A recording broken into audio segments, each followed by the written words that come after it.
So we've reached either the end or the beginning of a new piece of wire that we're going to run down the fence line.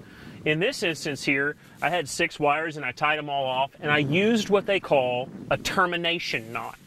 So why do I need to do a specific knot on the end of the wire? And we're going to do a little demonstration to show you why. But using a termination knot is a more effective way to make sure that we get, one, a tight strain, and 2, that our strain or our tautness of the wire doesn't become looser over time, rather than doing just a wrap around the wire.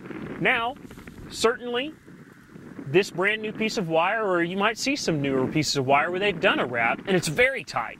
But over time, when that tension on that wire starts to pull on it, it will begin to unwrap. And I'd like to show you a cool demonstration on why you need to be tying a knot so that we don't lose that tension. So here I'm going to show you real quick what I mean by a wrap, okay? And I'm going to do it as best as I can.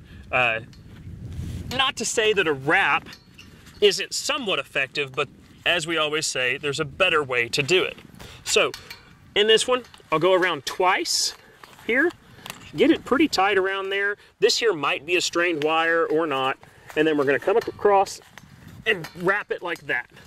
I will go ahead, whenever I'm closing off my termination knots, I'll do it as many times as I can, or like 6 times.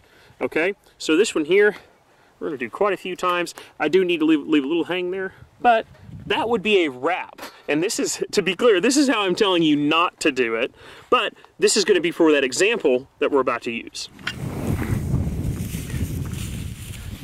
So what I've done, I have tied a survey flag relatively perpendicular with the little bit of wire that was left over.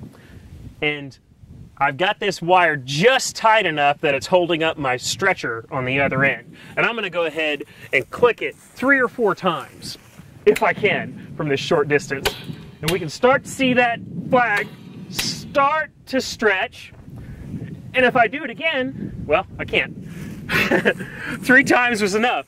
But we can see that that flag is no longer here and now down over here. And especially if we're able to stretch this, and this is a taut wire here, if we were able to stretch this over 1/8 of a mile, we get a big strain on this, and we might lose a 1/2 turn or a 1/4 turn of this tightness here.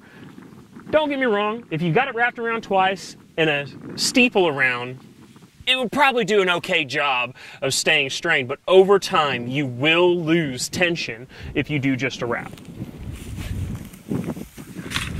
Now let's try or show how to tie a termination knot.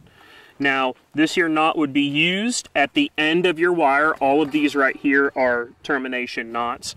On this instance, I'm going to wrap it around twice, and I'd like to have, with this here small of a pole, probably about 2 foot. That's a little more than I'll need, but always nice to have a little bit more than what I need. When you wrap around, don't overlap these wires. Keep them free of each other. And to start, just give it a good kink right there to hold. So we've now got that holding roughly where it is. Now, since we're tying a knot, it's going to require a little bit of threading the wire.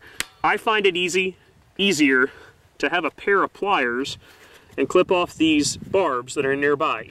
All right, so we've got it over on that one. We're going to take this, bend that wire through, and push it up through our little triangle that we had there. Now what I have to do sometimes, and I'd like to get that above over there, is on our brake here, crimp down with a pair of fencing pliers or pliers. Then I can pull through and get my wire tight like that. It does not have to be flush with the pole or anything like that. It's nice if it is, but it does not have to be, especially if you're going to strain the wire. Now this is the key part in the termination knot that keeps it from unraveling under tension. We do not want to go ahead and go over and then do our final wrap. We want to have it going over the knot over here, then go the opposite direction. So when we start pulling tension, it's going to be pressing on itself right there, and we lose little to no tension. As always, make a good little crank handle, wrap as many times as you see fit, but 4 or 5 should be more than enough. All right, I'm gonna go ahead and leave that right there, and we're gonna show how this looks when it gets strained as compared to just a wrap. So, here we go. We're gonna go ahead and clip this up. 1,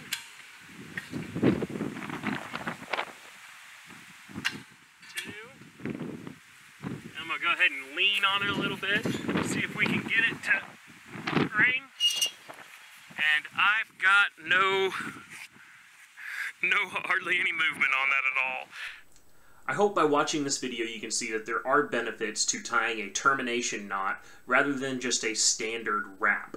If you have any other questions about fencing or any type of things that are related to agriculture, please do not hesitate to call your local county extension office. Follow K County OSU Extension on social media to keep up to date on upcoming events, educational information, and research-based information. Thank you for watching.